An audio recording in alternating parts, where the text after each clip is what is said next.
नमो तस्स भगवतो अरहतो सम्मा सम्बुद्धस्स। उहाँ भगवान अरहत सम्यक सम्बुद्धलाई सादर वन्दना। नमस्कार आदरणीय दर्शक महानुभावहरू, बोडी टेलिभिजनबाट नियमित रूपमा प्रसारण हुँदै आइरहेको यस अङ्गोत्तर निकाय आज हामी 68औं एपिसोडमा आइपुगेका छौँ। भगवान बुद्धद्वारा उपदेशित उपदेशहरूको सङ्ग्रह त्रिपिटकको तीनटा पिटक मध्ये पहिलो पिटक जुन सूत्र पिटक भनेर हामीले जान्दछौँ, त्यसको पनि 5वटा निकायहरू छन्। त्यसमा चौथो निकाय यो अङ्गोत्तर निकायको हामी सिलसिलेवार चर्चा गर्ने क्रममा थियौँ।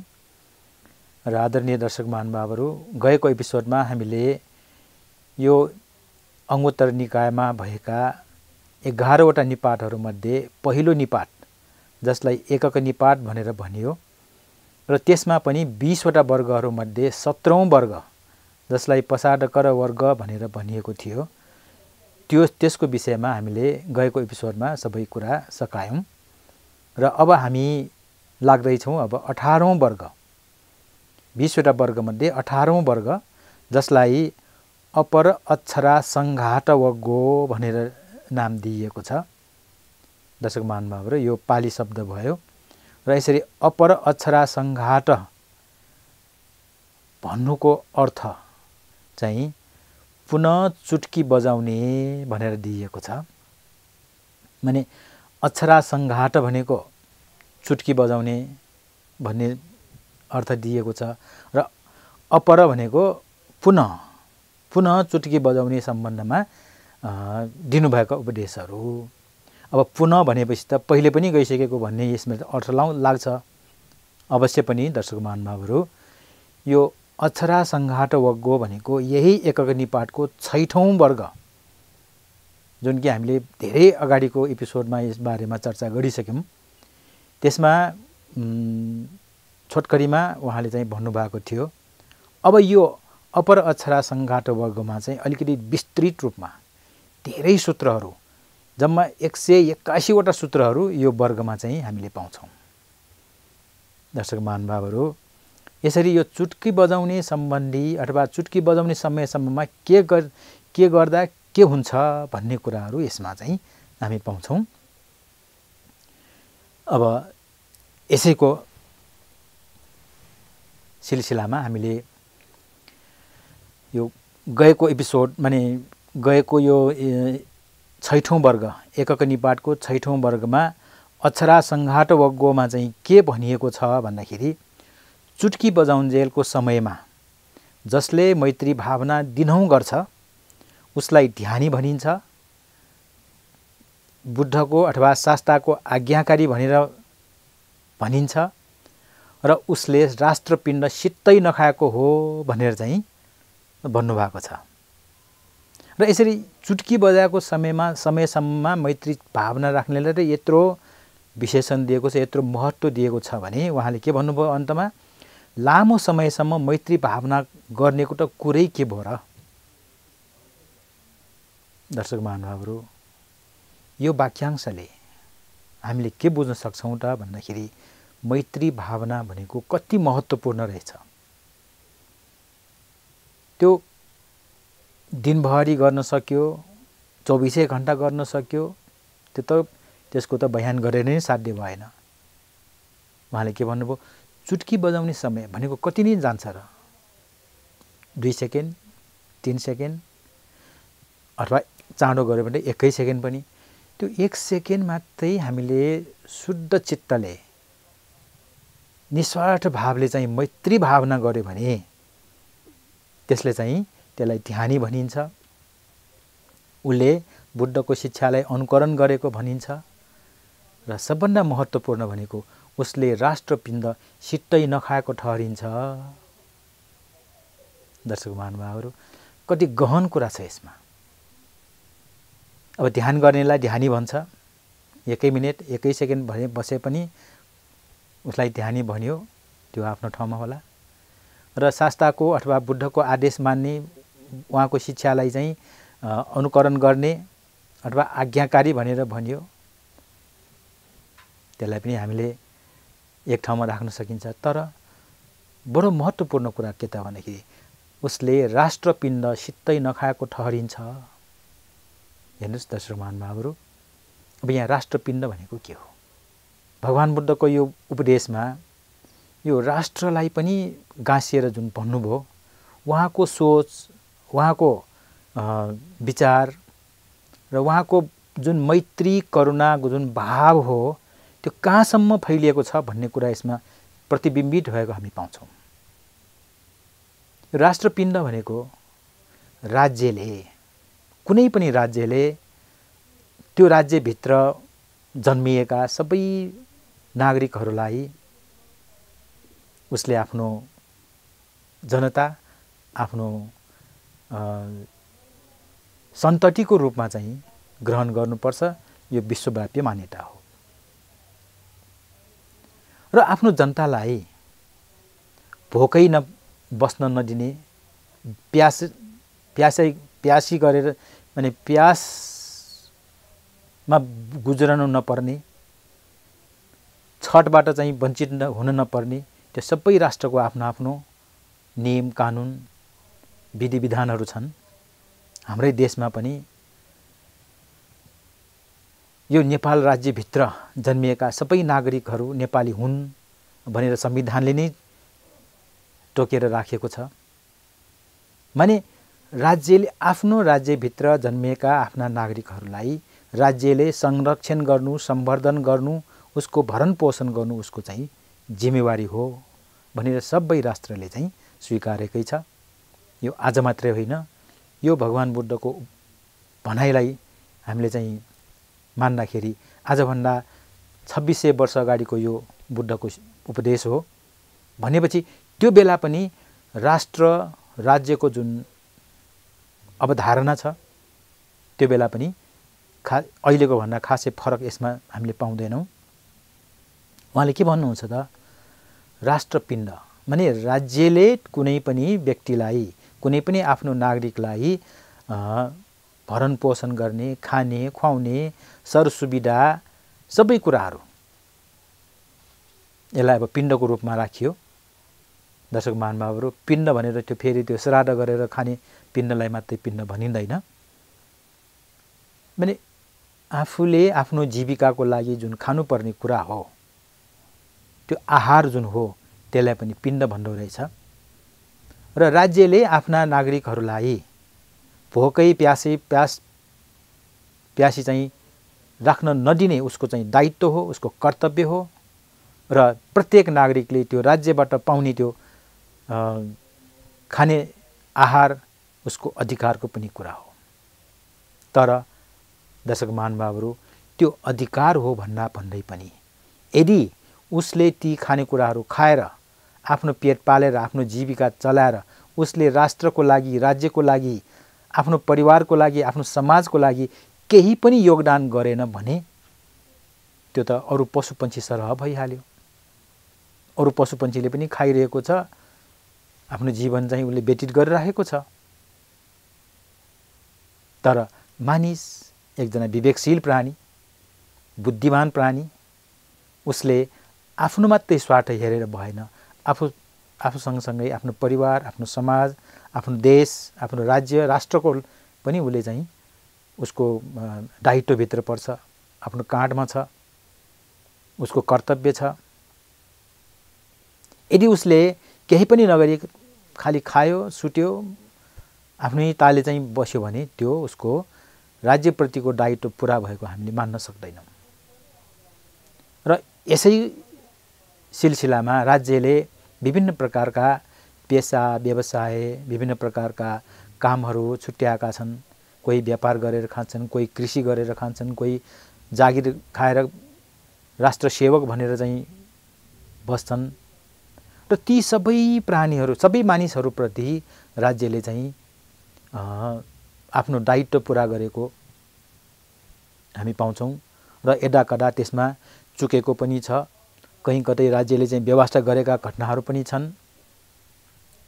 यिनीहरू सबैलाई बिर्सेर यदि म एउटा चाहिँ जिम्मेवार व्यक्ति हुँ भन्ने सोच्नेले यो कुरालाई चाहिँ पक्कै पनि चिन्तन गर्नुपर्ने, मनन गर्नुपर्ने र व्यवहारमा उतार्नुपर्ने के त भन्दाखेरि मैले राज्यको सुविधा प्राप्त गरेर केही खाएको छु, केही ल्याएको छु, मेरो परिवारको भरण पोषण गरेको छु, म आफ्नो जीवन सुरक्षित रूपमा चाहिँ बिताउन सकिरहेको छु, यो सबैमा राज्यको चाहिँ भूमिका छ। यदि त्यो ठान्ने हो भने उसले पनि आफ्नो कर्तव्यलाई बिर्सिनु भएन, कर्तव्य निभाउनु पर्यो। र यो कुरा समस्त जनताले चाहिँ बुझेर राज्यप्रति मेरो पनि दायित्व छ भनेर चाहिँ त्यो एउटा ओनरसिप अथवा स्टेक होल्डर पनि भन्ने गरिन्छ। माने आफ्नोपना भन्ने एउटा जुन जिम्मेवारी बोध गरेको भए कुनै पनि राज्य, कुनै पनि राष्ट्र न त असफल नै हुन्छ, न त त्यो दुःख दरिद्रमाबाट नै गुजर्नु पर्ने हुन्छ। दर्शक महानुभावहरू, अब हाम्रो सन्दर्भमा विभिन्न कुराहरू छन्, त्योतिर नलागिकन बुद्धले के भन्नुभयो योतिर म अलिकति यहाँहरूको समय लिन चाहन्छु। उहाँले के भन्नुभयो, चुट्की बजाएको समयसम्ममा पनि कसैले मैत्रीयुक्त चित्तले ध्यान गर्छ, भावना गर्छ भने उसले राष्ट्रपिण्ड सित्तै नखाएको ठहरिन्छ। अब यहाँनिर यो मैत्री भावना भनेको के हो भन्ने कुरामा अलिकति म यहाँहरूको ध्यान आकर्षण गर्न चाहन्छु। हुन त यहाँहरू सबै कतिपय चाहिँ यसको जानकार हुनुहुन्छ। मैत्री मात्र दुईटा अक्षरको शब्द, तर बडो शक्तिशाली, बडो महत्त्व बोकेको र बडो कल्याणकारी शब्द यो। मैत्री भन्ने जुन शब्द छ त्यसले के जनाउँछ त भन्दाखेरि आफूलाई जसरी दुःख मन पर्दैन, कष्ट मन पर्दैन,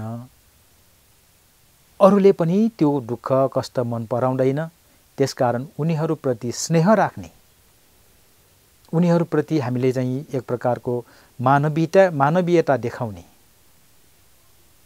त्यसैलाई मैत्री भनेर भनिएको छ। पालीमा मेट्ट भनेर भनिएकोलाई संस्कृतमा मैत्री भनेर भनिन्छ। सायद यो मैत्री शब्द संस्कृतबाट मात्रै होइन, अरू भाषाहरूमा पनि धेरै छ यो मैत्री।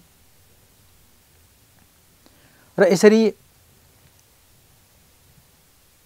कसैको पनि अहित नचिताउने र सबैको हित, सुख, मङ्गल, कल्याण चाहना गर्ने जुन भावना हो, जुन आशय हो र जुन अभ्यास हो, त्यसैलाई मैत्री भावना अथवा मैत्री मात्रै पनि भन्ने गरिएको छ। अब यो मैत्रीको कुरा गर्दाखेरि स्वयं भगवान बुद्धको जीवनी घटनाहरूमा पनि हामीले धेरै उदाहरणहरू पाउँछौँ। उहाँले त्यो मैत्री बल, आफूभित्रको मैत्री बलको आधारमा, मैत्री बलको प्रयासले, अभ्यासले धेरै सङ्कटहरूलाई चाहिँ पार गर्नुभएको हामी पाउँछौँ। दर्शक महानुभावहरू, अब यो 2500 वर्षको कुरा कोट्याएर खोटलेर इतिहास मात्रै के कुरा गर्ने भन्ने पनि यहाँहरूको मनमा लागेको होला। तर एउटा दुईटा उदाहरण म यहाँ दिन चाहन्छु। जस्तो बुद्धलाई विभिन्न प्रकारका अप्ठ्याराहरू, विभिन्न प्रकारका बाधा अडचनहरू आए। हुँदा हुँदा आफ्नै एक प्रकारको सालो, अर्को प्रकारले आफ्नो मामाको छोरो भाइ देवदत्तले समेत उहाँलाई चाहिँ हत्या गरेर बुद्धको ठाउँमा म बुद्ध हुन्छु भनेर त्यस्तो षड्यन्त्र पनि रचेका थिए। र त्यो षड्यन्त्र रच्ने क्रममा उनले तत्कालीन त्यति बेलाका राजालाई हातमा लिएर एउटा हात्तीलाई मादक पदार्थ खुवाएर बुद्ध हिँड्ने बाटोमा चाहिँ त्यो हात्तीलाई छोडेको थियो, ताकि त्यो हात्तीले चाहिँ बुद्धलाई कुल्चिएर मारोस् र त्यो बुद्ध मरेपछि म आफू बुद्धको स्थानमा बस्छु भनेर त्यस्तो किसिमको षड्यन्त्र रचेको थियो। र त्यो हात्ती मादक पदार्थ सेवन गरेर बहुलाएर चाहिँ ऊ चाहिँ एकदम अनियन्त्रित रूपमा चाहिँ दौडिराखेको थियो।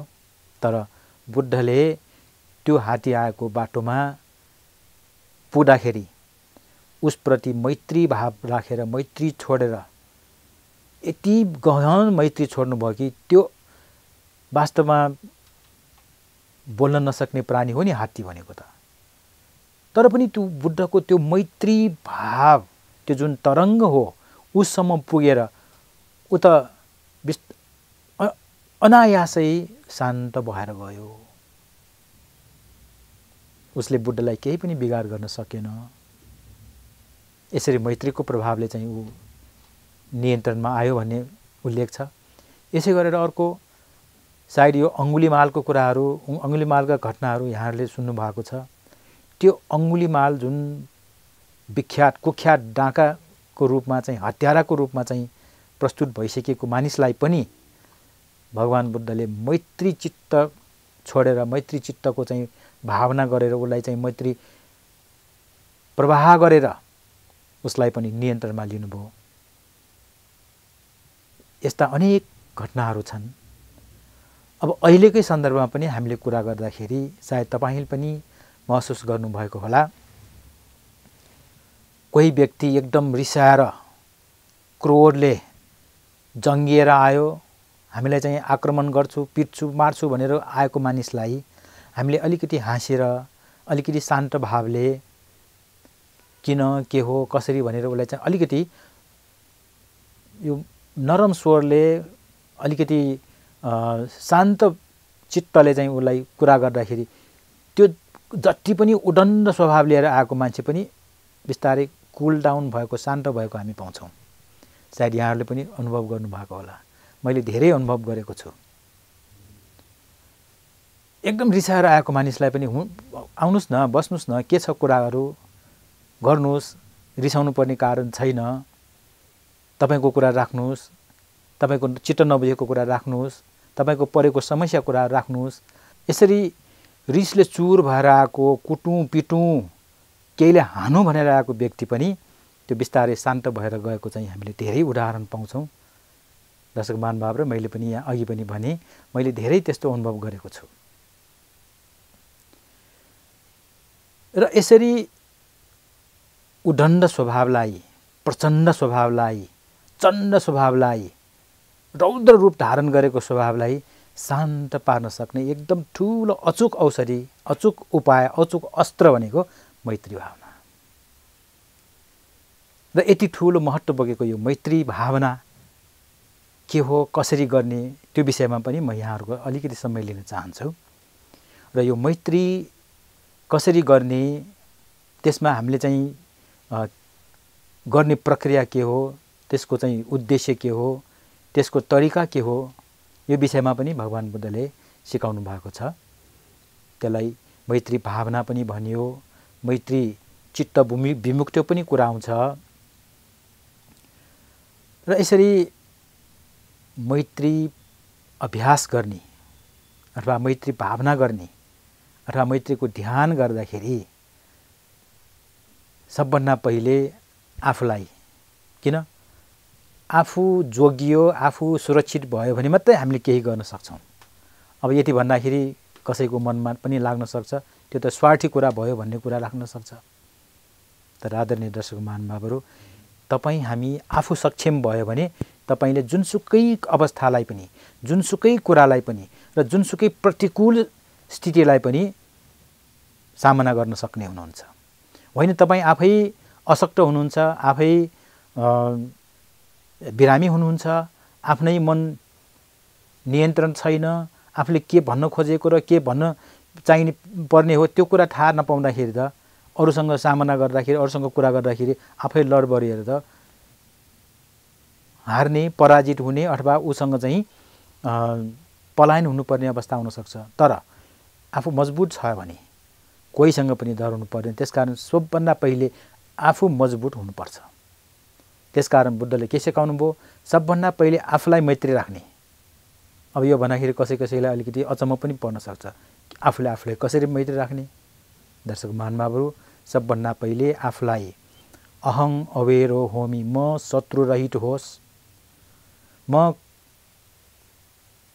निदुखी होस्, निरोगी होस्, कसैले पनि म प्रति चाहिँ वैर नगरोस् भनेर सबभन्दा पहिले आफूलाई मैत्री राख्नुपर्छ। र त्यो मैत्री राखेर आफू चाहिँ आफ्नो मन आत्मबल डरो भएर आउँछ। हो होइन, यहाँहरूले चाहिँ अभ्यास गरेर प्रयास गरेर हेर्न सक्नुहुन्छ। र त्यति आफूलाई कुनै पनि प्रकारको भय नहोस् भनेर चाहिँ आफूलाई चाहिँ मैत्री राखेपछि आफ्नो आत्मविश्वास बढ्छ, आत्मबल बढ्छ। र त्यो आत्मबल आत्मविश्वास बढिसकेपछि अब बिस्तारै त्यो मैत्रीलाई फैलाउनु पर्छ। कहाँ फैलाउने त? आफ्नो वरिपरिका, आफ्नो घर परिवारका, छरछिमेकका, टोलका र गर्दा सम्पूर्ण देशका, र त्यति मात्रै होइन सम्पूर्ण विश्वका मानिस मात्रै होइन सम्पूर्ण प्राणीलाई सुखी होस्, निरोगी होस्, उनीहरूको केही भय अन्तराय नआओस् भनेर कामना गर्न सकिन्छ। दर्शक महानुभावहरू, त्यसको लागि कति पनि पैसा लाग्दैन। लाग्छ त तपाईँको अलिकति समय खर्च हुन्छ। र तपाईँको त्यो एकछिनको अलिकति समयलाई तपाईँले यति राम्रोसँग चाहिँ सदुपयोग गर्न सक्नुभयो भने त्यो जुन तरङ्ग हो, तपाईँको शुद्ध चित्तको जुन तरङ्ग हो, फैलिएर अरूलाई पनि त्यसले चाहिँ प्रभावित पार्छ, प्रभाव गर्छ। र अब यति मात्रै होइन, उहाँले के सिकाउनु भयो? यो सम्पूर्ण जगतको यो जुन 31वटा भुवन छ, त्यो सम्पूर्ण 31वटा भुवनकै प्राणीहरूप्रति चाहिँ मैत्री फैलाओस्। त्यो पनि कसरी? पूर्व, पश्चिम, उत्तर, दक्षिण, आग्नेय, नैऋत्य, वायव्य, ईशान, यसरी 8वटा दिशा र माथिको दिशा, तलको दिशा, दसैँ दिशातिर यो मैत्रीलाई तपाईँले फैलाउनु भयो भने तपाईँप्रति कसैले द्वेष राख्ने त्यहाँ प्राणीहरू भए पनि उनीहरूलाई त्यो मैत्रीको तरङ्गले प्रभावित गरेर तपाईँलाई केही हानि पुर्याउँछु भनेर आउने पनि त्यो शान्त भएर जान्छ भन्ने चाहिँ भगवान बुद्धले सिकाउनु भएको छ। यसैलाई उहाँले के भन्नुभयो त? त्यो हर हमेशा त्यो मैत्री फैलाएर बस्न सक्नु त धेरै नै लाभदायक, धेरै नै महत्त्वपूर्ण कुरा भयो। तर सकिएन भने एक चुटकी मात्रै बजाएको समयमा पनि तपाईँले यो एकदम शुद्ध मनले त्यो मैत्रीलाई फैलाउनु भयो भने वास्तवमा त्यो भनेको उसलाई ध्यानी पनि भन्छ, ऊ बुद्धको आज्ञाकारी पनि ठहरिन्छ र उसले राष्ट्र ऋण सित्तैमा नखाएको ठहरिन्छ। र उहाँले के भन्नुभयो? लामो समयसम्म मैत्री भावनेको गर्नेको त कुरै छोड्नुहोस् रे, के कुरा भयो रे? दर्शक महानुभावहरू, यो चुटकी भर समयमा मैत्री राख्नाले के आनिसंस हुन्छ र त्यसको के प्रतिफल हुन्छ भन्ने कुरा त्यो धेरै अगाडि गइसकेको यो 6औं वर्ग एकक निपातको 6औं वर्गलाई मैले अलिकति यहाँ